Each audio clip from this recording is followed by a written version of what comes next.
Men 3 yil oldin bitta narsani o'ylardim. Nima uchun? Ba'zi ayollar tezda katta pul topishadi, ba'zilari esa yillar davomida harakatsizlik turishadi. Va men psixologiyani o'rgangandek tushunib yetdim. Birinchi navbatda bu ayol o'ylaydigan narsasi men ot, ya'ni men lo'shad.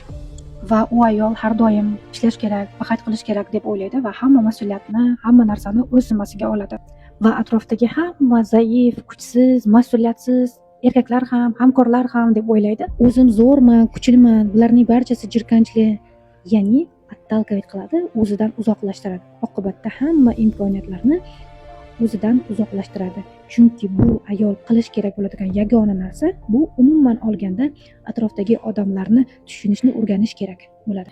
Chunki barcha imkoniyatlar bizga odamlar orqali keladi. Ko'pincha ayollar butun umr kuchli bo'lib yurishga dosh bera olmaydi.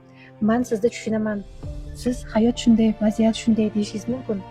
Lekin biz ertalabdan kechgacha faqat qilib ishlab, qiynalib yurishimiz kerak degani emas. Balansda ushlashimiz kerak, ya'ni muvozanatni saqlashimiz kerak. Qayerdadir yengillik, qayerdadir esa ishlashimiz kerak bo'ladi. Menga obuna bo'ling, izohlarda sovg'a so'zini yozib qo'ying. Siz tug'ilgan saningiz bo'yicha bepullik razborga jo'nataman.